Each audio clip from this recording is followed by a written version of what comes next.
Hello, everyone. This is Dempsey Roll, also known as Rayo, and a bunch of other names, whatever.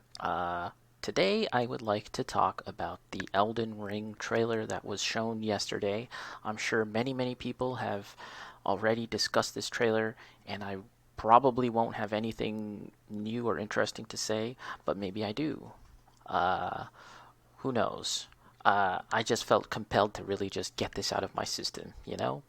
We've been anticipating this game for a very long time, so let's just go through the trailer. I'm sure all of you have seen it before, so I'll be pausing along the way and discussing things. I have some notes, like a real big dork.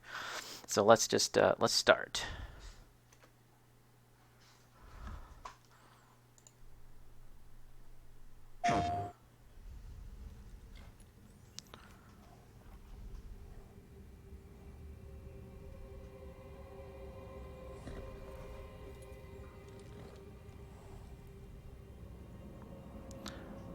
Here, let's stop right here. Oh, so right there is a good place to stop. The tarnished. Hold on, sorry.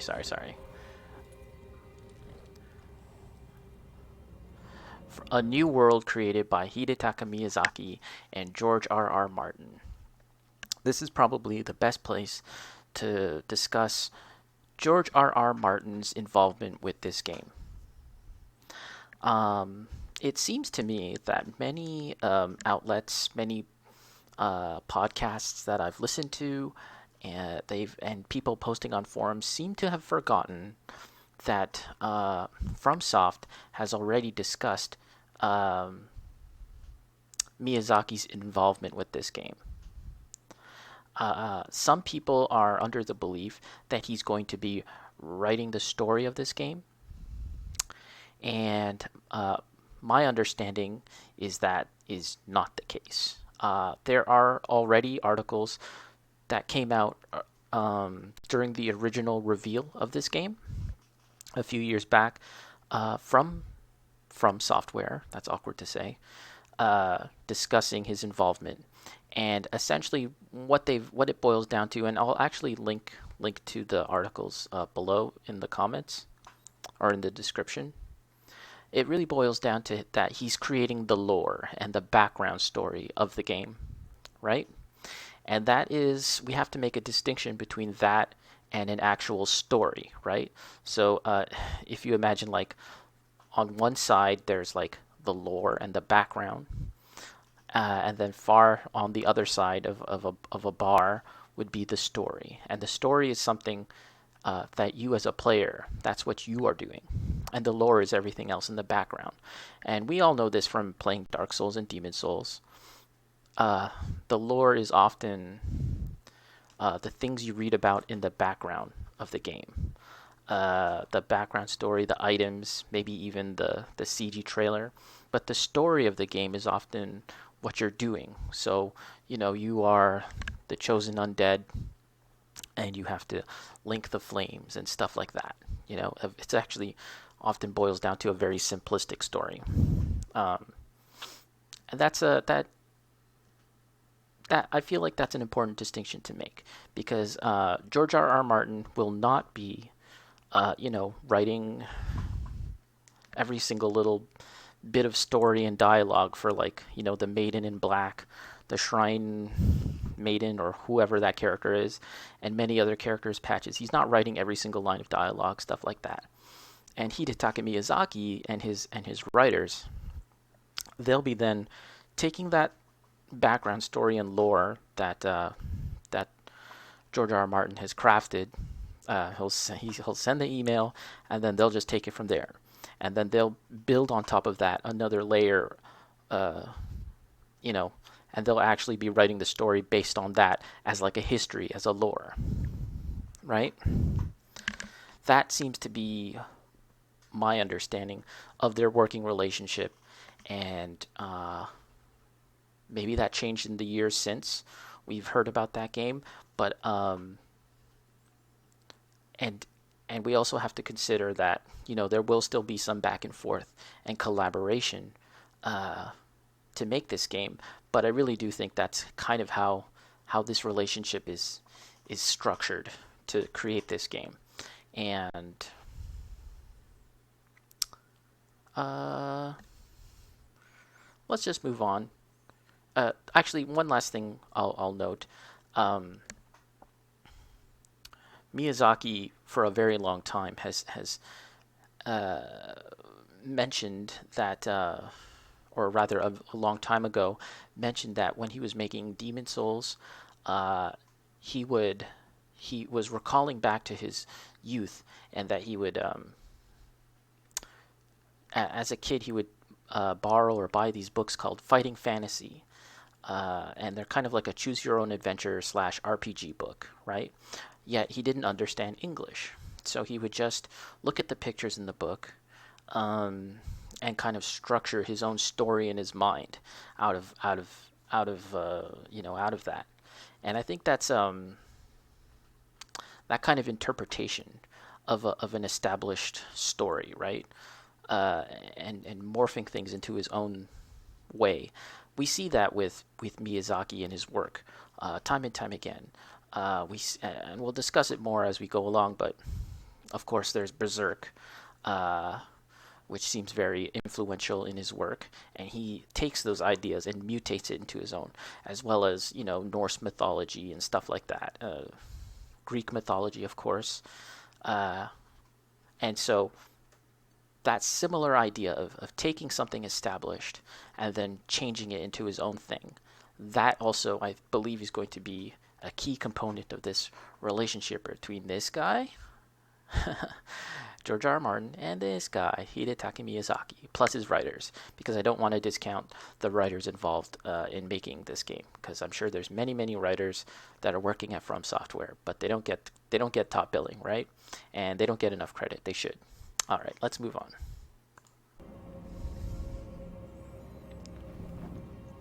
The tarnished. Pausing once again. If you couldn't tell already, this might potentially be a long video as I pause frequently and discuss every single little thing. Uh, but she said the tarnished. That is what you are in this game, I believe. In the past, you've been in From Software games. You've been the chosen undead.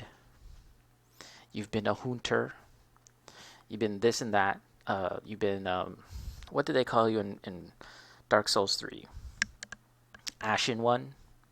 Now you are the Tarnished, and that we can't really discern too much from that. So I'll try not to. I won't really go into any theories about what I think that means. Not right now, at least. But we'll leave it at that. Will soon return, guided by grace. And here we are. This gigantic golden tree. So, many of you who are Marvel fans might be familiar with the idea of Yggdrasil. I don't know if I'm pronouncing that right. I'm sorry. But that is essentially a kind of world tree in Norse mythology. Uh, a giant, a giant tree that kind of extends across all the land and all the nine realms, right? Um, I think this is a very important image, and it seems to me like it's an important image to show as a means of establishing the tone for this game and what to expect. Now, I had already recorded my initial thoughts about this trailer on Twitch, uh, and so those thoughts are kind of like not fully formed, and I'll say now that I'm still, I'm not committed to any of my ideas here. I'm not saying that this is exactly how it's going to be, but my feeling is that showing this tree here is kind of establishing a sense of tone for the game.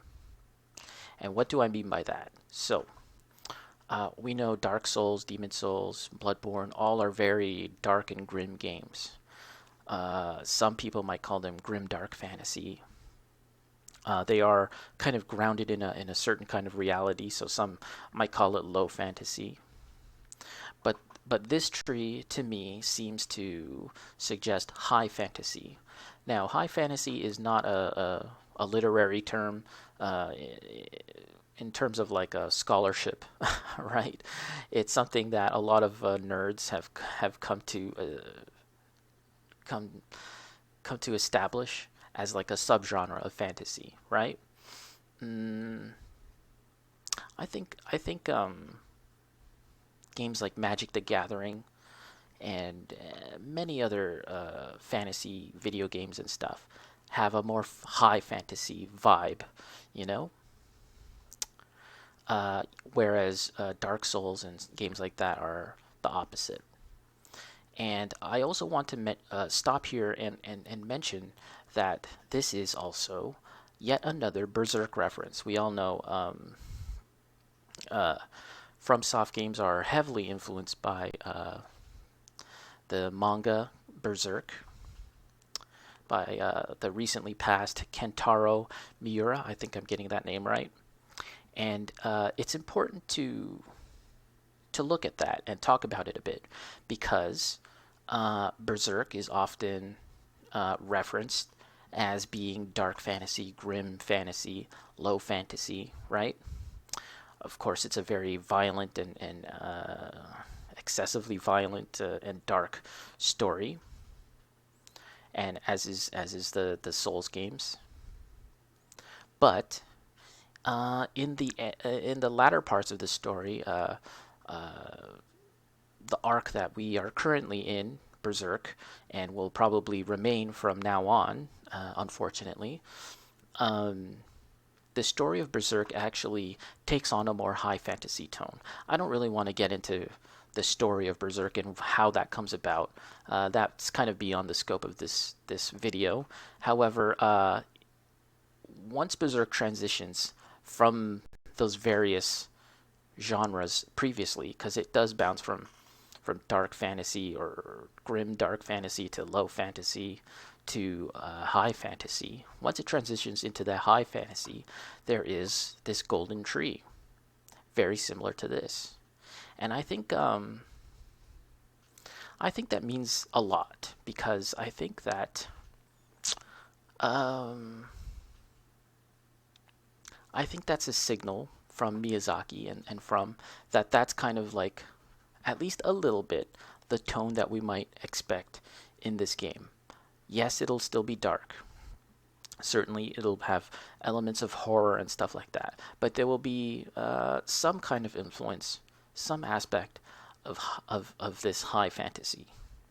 And one other thing I'll mention before we move on, mm, in this in Norse mythology, Yggdrasil is a means of transportation from and to various realms. And in fact, Berserk has elements of that in the big giant golden tree that appears in that manga as well. But take a look at these shafts of light. They're kind of like directed down in different spots of the world, right? So maybe that's some kind of means of traveling from spot to spot, perhaps. And I do think you'll eventually go into this tree and perhaps battle some things. That's something we can get into later. So let's just move on. Once lost.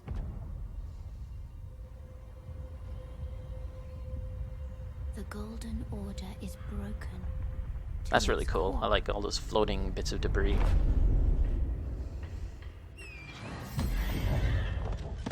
All right, let's take a look here.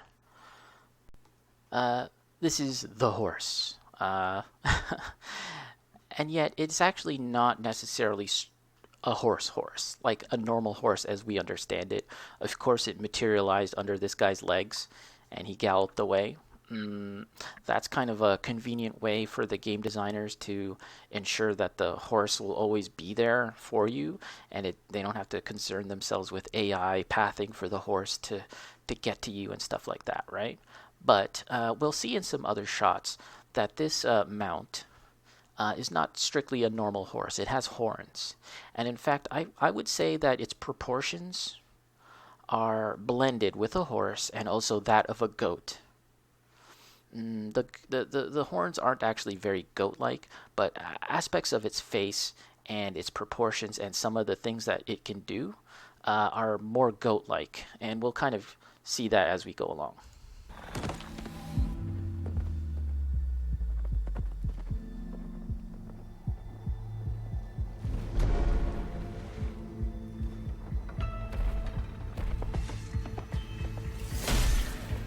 Mounted fighting. Tarnished. Okay. Okay, let's just stop right here. So, one thing I'd like to talk about in this trailer is that I'm finding that the visual style and aesthetic of this game seems a little inconsistent. Many of the scenes in the outdoor portions that we've seen have a certain look to them. They are well done. They're atmospheric, as we can see here, right? And yet, something about it doesn't seem 100% From Software brand beautifully designed environments. Now, that may be due to the nature of the open world environment, right? It it by nature can't be this overly considered and designed space that we know From Software is so incredibly good at, right? Spaces that guide you, the player, in a very predetermined route that you can explore, but is always you can feel the hand of the creator crafting these environments. Now, with the open world environment, there is an element of that. However, it's just going to be a lot more expanded and big and wide. So you'll have these big, huge areas. And I'm just a little, my sense and feeling in watching this trailer is that these open areas don't feel as beautifully designed as the interior parts. And the interior parts we know From Software is super great at, right? They're just they've made so many games now in this style that they're just so good at making the interiors of games. Whereas this outdoor environment stuff, they're not as good at, right? It's one of their first games in this mode, so it feels a little less polished.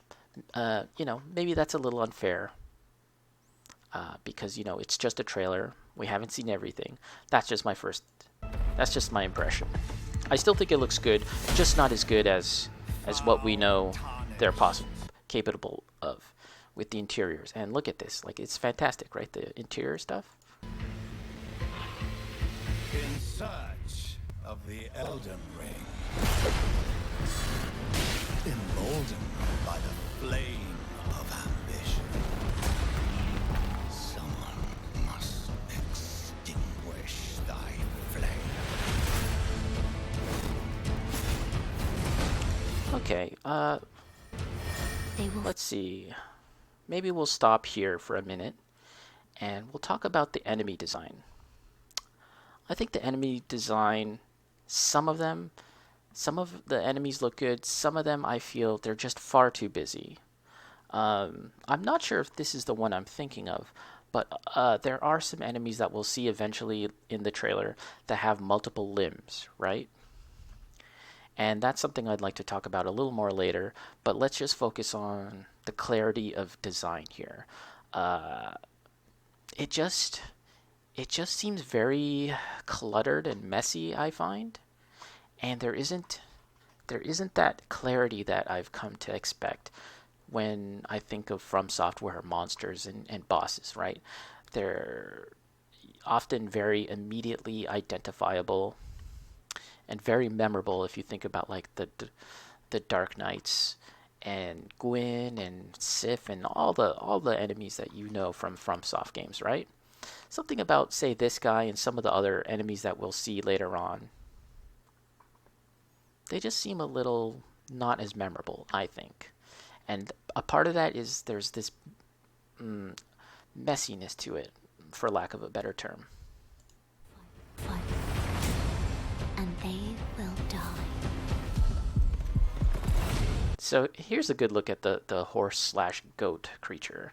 Uh, Goats are often known for climbing mountains, and here we see one jumping up a mountain. I don't know if we missed it, but there's another shot in this trailer where uh, the mount here is kind of like bounding away from a monster, and it's not a typical running animation of a horse. It's more of like a bounding goat-like animation, kind of like jumping with all four of its legs.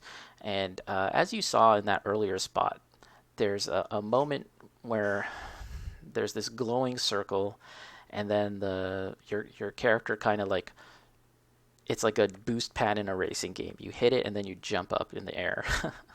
I find it kind of silly, to be honest. In an unending curse. The flame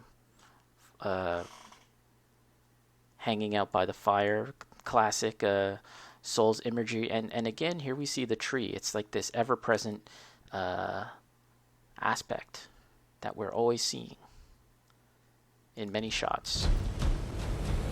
Wolf guy, very cool. I don't think I really have anything else to say about that. I just think that's awesome.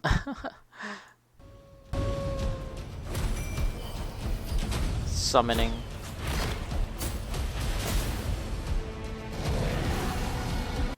This dragon seems to be on a scale that we are not used to seeing with FromSoft dragons. This dragon seems far larger than many of the other dragons we've seen in the past, and we'll see at some point that he captures lightning.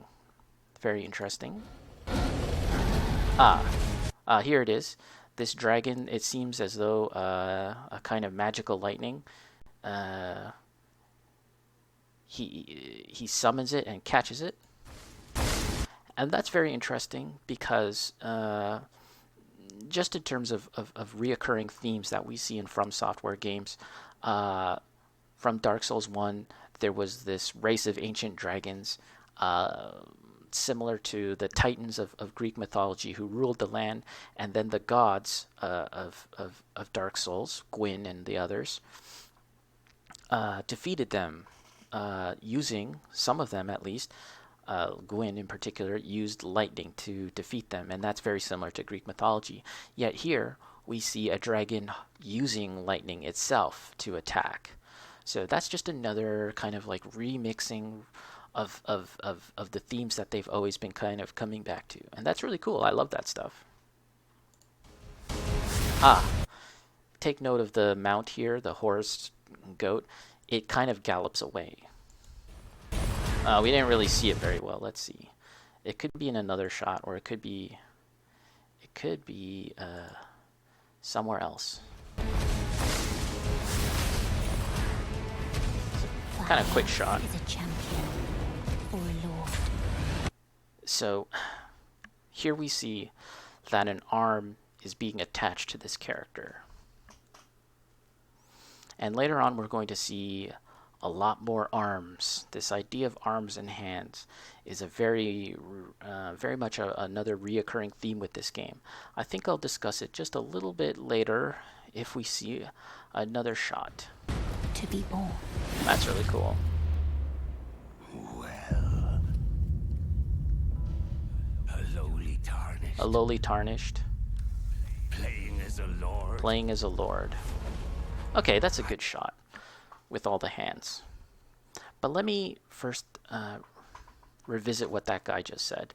A lowly tarnished, playing at a lord. So again, going back to the earliest comments about this game, in the initial reveal a couple of years ago, they talked about how you as a character are going to visit different kingdoms in the realm, right? And maybe you are going to take over them or something. I don't know, right? But you are lowly tarnished, playing at a lord. So maybe you are going to take over these kingdoms and then you become the lord of them, right? Maybe. I don't know. But we do know that, yes, you'll be visiting multiple kingdoms in this game. And my guess is that these kingdoms are going to serve as a kind of dungeon, right? Like a more traditional Souls type experience, right? So the gameplay flow might be something like you are roaming the open world, right? And there are things to do there, and you can get into trouble there, blah blah blah. And then you'll find yourself going into a new kingdom, and that will be a more structured, designed Souls-like experience that we are more familiar with, culminating in a battle with a battle with a boss, perhaps a guy like this, right? He's maybe the king or lord of this particular kingdom, and then you have to defeat him. So let's talk about hands. As you can see, once again, we have this theme of hands, and as the trailer goes on, we're going to see a whole lot more hands, right? And take a look. It's more of like a decorative kind of thing here, right? They're kind of lined upon its back, this guy's back, in a way that doesn't even seem particularly useful in terms of like mm, eating food or wiping his ass or fighting in particular. It doesn't seem like any of these hands are going to be useful in a fight. However, some of the enemies we see do have limbs, extra limbs, that look like they would be useful in a fight. And there's two things I'd like to mention about that. Let's talk about how this thematically is going to play out. I'm not speculating as to what they mean, but rather more the connections that something like this has in terms of the overall thought process of FromSoft when making games. So, if we accept that hands are going to be some kind of theme in this game, let's look back at Bloodborne, where what was the overriding visual kind of theme in that game? It was eyes, right? Uh, there was the system called Insight, right? And that's a play on words because many enemies in and creatures in Bloodborne literally had eyeballs inside their mouths, inside their brains, right? Eyes, insight, eyes. It's a pun, right? The Japanese love their puns. But you could understand how that would create this kind of overall theme that would influence the gameplay in the insight system, as well as the lore and story of the game, of course, because we know that insight, you need to get more insight to understand what was happening in the world and eventually go mad or whatever, eventually turn into a slug. But it created this kind of unifying theme, in addition to blood, of course, blood being the other one, that would really tie everything together with Bloodborne. And now let's go further back to Demon Souls and Dark Souls, where that overriding theme was this idea of the soul, right? The soul and humanity. Now there's a problem with that, right? Because yes, those things have a very strong impact on the gameplay as well as the story. However, representing it physically is a little more challenging because the soul and humanity, these are abstract things. And the game does try and represent them, the soul and humanity, as these like wispy, kind of teardrop shaped things and stuff. But it isn't, I wouldn't call that like a very strong overriding theme to the game that really cohesively connects in a physical sense, in a storyline sense, and in a mechanical sense. So I feel like here with the arms, we are seeing something closer to what they've done with Bloodborne. Not an evolution of it, rather a continuation of having a unifying theme. Now, if I were to guess what this stuff would actually means, perhaps these are defeated foes, right? this king has defeated many foes, and then he gets more hands. The more hands, the better, right? It's kind of like your power level. You can see that each one looks very different. They don't necessarily seem like they belong to the same person. And then earlier we saw a character who lost an arm, so maybe she lost an arm in the battle with this guy or someone else, and now has to use a prosthesis, right? Uh, so maybe, again, this is all just speculation, but maybe this is the way of displaying power in the game. I'm not saying that your character will eventually get a bunch of hands. I don't know. I kind of think that might look cool, but also it might look kind of stupid. The last thing I'd like to mention, actually, let's get into this a bit more. Whoops, I pressed the wrong button. My bad. Let's just go a little forward again. Close this ad.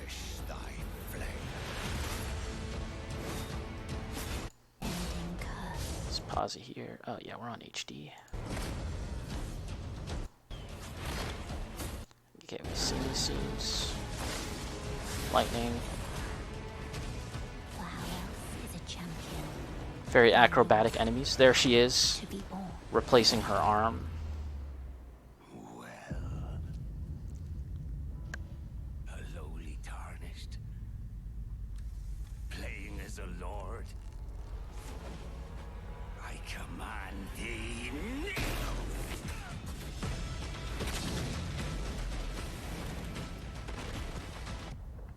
now. Very Bloodborne looking, that area. Ah, okay. So this is a kind of stag creature. Let's see if we can find a better shot. Okay. This looks to be a kind of deer or stag. Another fight. And it's possible that this might be another reference to Yggdrasil, the tree that appears in Norse mythology. There are certain kinds of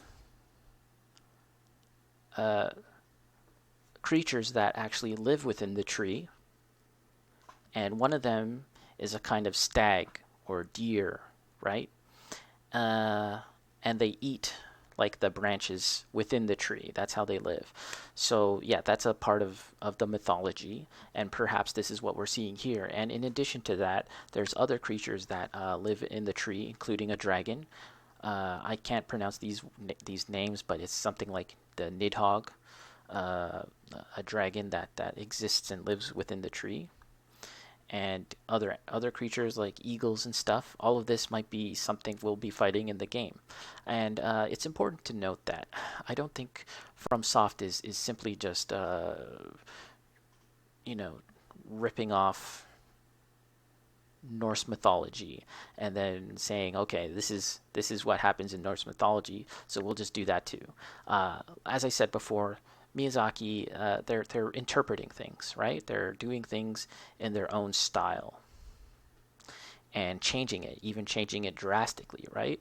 But this could be an aspect of it, at its core, some element of that. And even here, you can see a suggestion of another deer, magical looking. So I'm not saying this could be in the tree itself. I don't know. I think you might be able to go into the tree. This could be another kingdom, right? Another kingdom, and you learn the lore about this kingdom, right? The architecture and stuff looks kind of different from what we've seen previously. So yeah, each kingdom will have its own story that we can get into, and I'm excited about that. Hands. There was some hands there. Big old face, eyeballs. Another hand. Okay, let's stop it at this guy. This monster here has multiple limbs. It's a little blurry, but you'll see, and you can pause it for yourself watching the video later. But yes, this creature and many others have multiple limbs. And again, this is something that we are seeing constantly with this story and this game. Multiple hands and limbs. And I've discussed maybe the kind of like design intent with this, right? But in this segment, I'd like to talk about what that means in terms of fighting. Now, let's go back to Bloodborne and recall the DLC boss Ludwig, the Holy Blade. Ludwig was a large monster, horse like, with many, many arms and legs jutting out in awkward positions, flailing about as you fight him. Um, and that fight is one of the most memorable fights in all Souls games, and one of the hardest too, for me at least. And why was it hard? I think a part of the reason why it was difficult was because it's kind of hard to determine the direction and range of the attacks of Ludwig because it had all of these limbs, right? And it flailed around like a wild beast. Now, if you're fighting a more humanoid type enemy with just, two arms and two legs, it's a little easier to understand and gauge the range, the speed of the attacks, and the direction, right? Because you're a human too. You can kind of understand that. But when you fight these inhuman monsters, then it becomes a little mixed up, right? Oh, okay, I see an arm here. Is that going to hit me? Or is this going to hit me? Or is this arm going to hit me? I can't say for sure. It's all of this stuff is coming at you.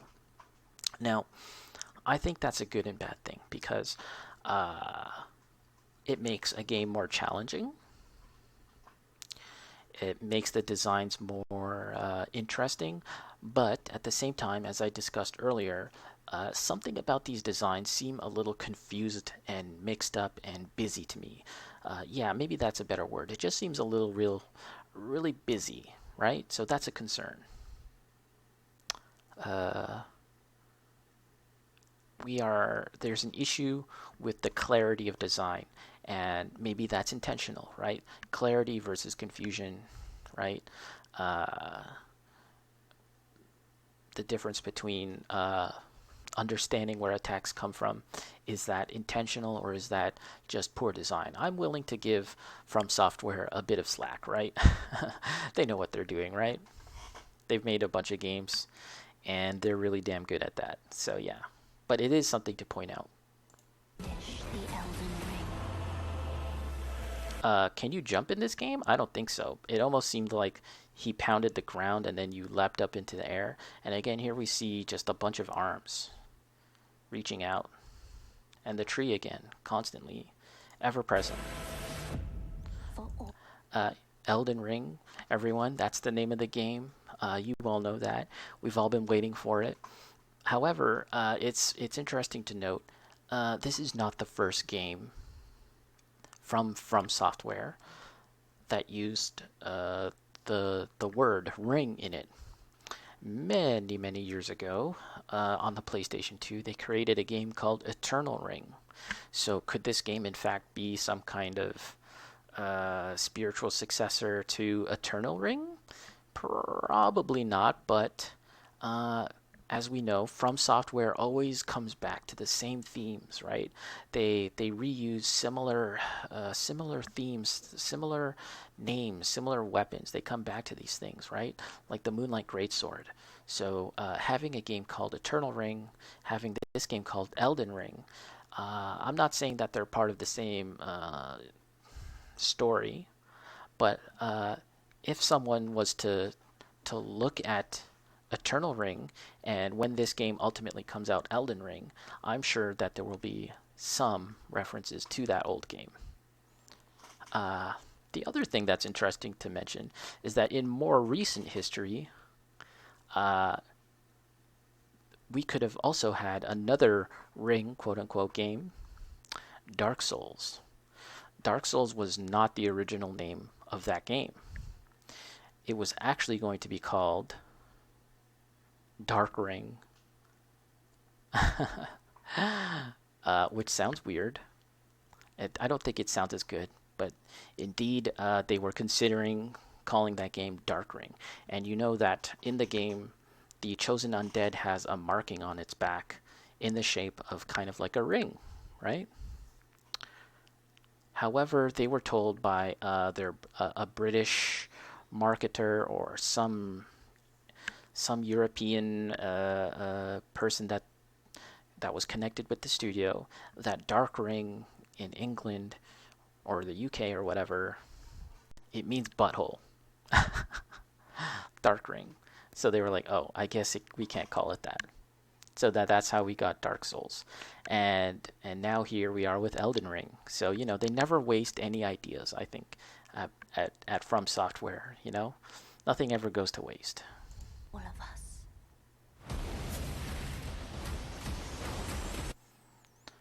So this is what I mean about a very confusing design.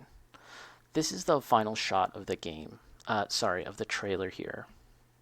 So it's meant to be an impressive and memorable shot, right? However, I just find this character here, if it's a lord or whatever, I just find it to be very confusing looking and just a little too busy. Actually, not a little busy. It's really busy, right? He's got a large axe in one hand and then another hand coming out of the same sleeve holding another axe. And then here we have a giant something, I really don't know what, and it's spitting out fire. Maybe it's like a dragon head, maybe it's whatever. And then here's more hands jutting out, and another here. It just seems really busy to me and kind of not very memorable to me. And that's my kind of concern when it comes to the enemy design in this game. I'm just wondering if it's going to be a lot of this stuff going on. And recall the very elegant designs of like Artorias, right? Of Sif, Vicar Amelia. All of those designs are so memorable and elegant in a way, right? And this I find to be just a little too busy, as I've said. And there we are, Elden Ring. Let me check my notes and see if there's anything else I'd like to mention.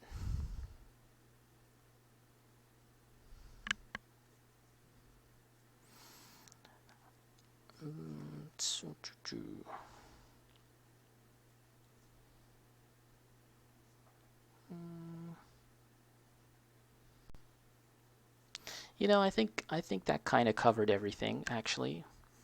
My previous video that I was doing on Twitch, I actually spent almost like an hour talking about this trailer. So I'm glad that I don't think I've talked for that long this time around. Maybe I missed some points that I'd like to talk about, but I think that's good enough for now. And if I really think that I need to make a second video and talk about more, I can do that. That's not really a big deal, but I think that's good enough for now. So I want to thank you guys for watching, and don't forget to like and subscribe and all of that BS. All hail the algorithm ring. Okay, that's enough. Thanks again, guys, and I'll catch you later. Bye bye.